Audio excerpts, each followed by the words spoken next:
Our transfer from Hiroshima to Kyoto was by Shinkansen, the world-famous bullet train. It has its own platform, or in some cases, station. The train was already waiting when we got to the platform, and we had to get aboard very quickly. The train pulled out of the station, and within minutes we were travelling at 200 miles per hour in armchair comfort, trying to understand the information on the screen above the door. Then we found it was repeated in English.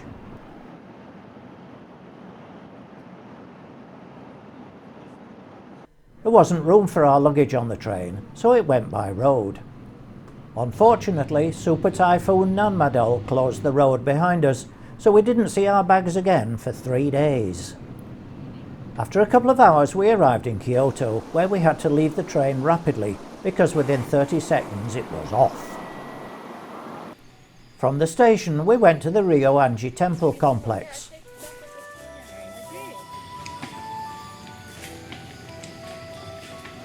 Here there's a Zen rock garden, which consists of raked gravel studded with rocks. When the Queen visited this garden, she was heard to say, "I don't get it," and neither did we. We spent some time looking around the rest of the temple gardens.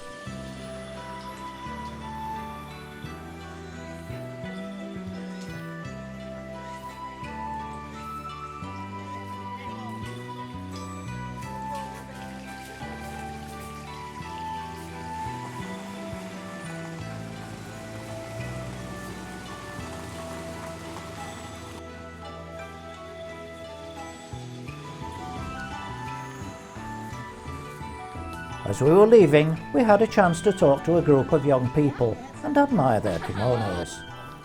Masks were still compulsory at the time, but this girl had made hers into a fashion accessory.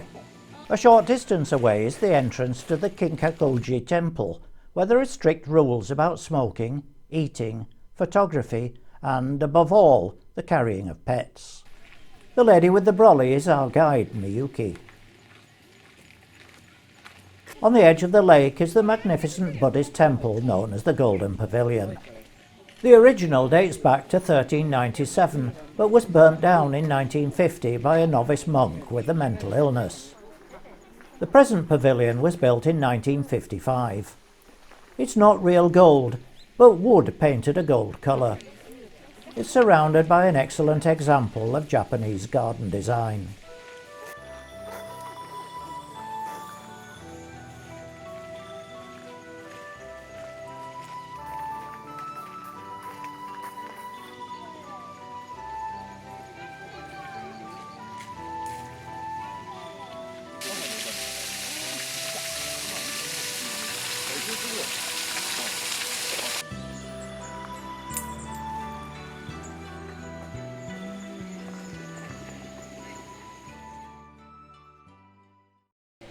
The next day we went to Kiyomizu Temple on a hill just outside the city. The site was founded in 778 and the name means Pure Water Temple. The present temple was built in 1633 and used no nails in its construction. The Hondo's veranda is supported by tall pillars and was built to accommodate large numbers of pilgrims. From here there are views over the trees to the city and down to the Ottawa waterfall, a trickle from the roof which is caught in cups.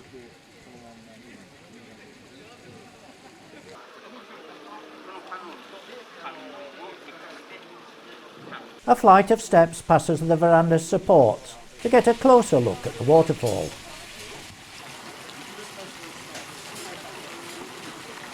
The path then goes along the front of the veranda, passing the garden with the red spider lilies to a small lake.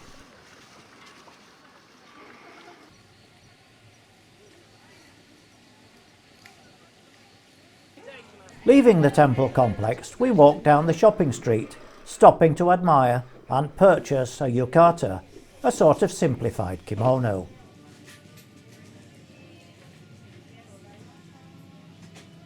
Then we went into the old town with its little narrow streets, where we saw pampered poochers in prams. Here we went into a tea house for a traditional Japanese tea ceremony. First we were served with rice crackers, and the hostess performed the ritual cleaning of the equipment.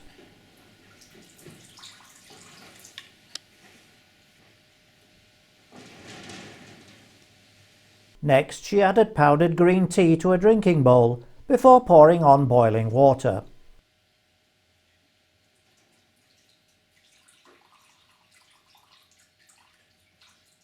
The tea is then whisked vigorously. Meanwhile, the guests eat the rice cracker by breaking pieces off, not biting it, which is very bad manners. The bowl, which has a pattern on one side, is presented to the guest pattern side first. The guest picks up the bowl and turns it clockwise until the pattern is facing away. He or she then drinks the tea, finishing it with loud slurping.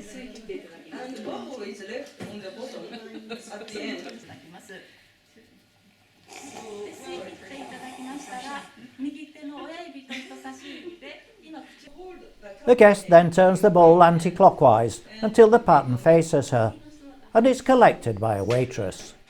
Then it was the group's turn to try. Pour it into the bowl. One.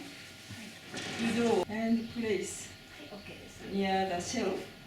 Yes, a little bit on the right. Yes. To the right.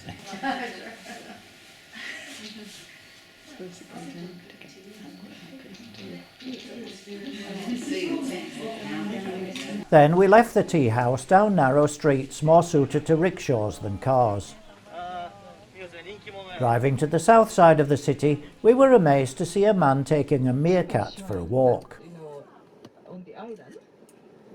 Here we went to the Fushima Inari shrine.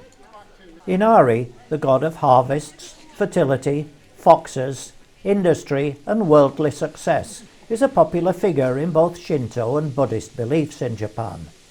Foxes are thought to be Inari's messengers. The shrine is famous for its thousands of vermillion Torii gates, which form a network of tunnels around the main shrine buildings.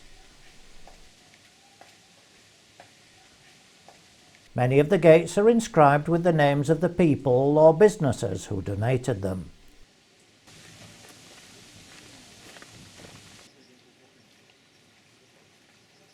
Walking back through the grounds, we had to avoid one of the many funny little cars that seem to be the latest form of transport in Japan, not to mention the train.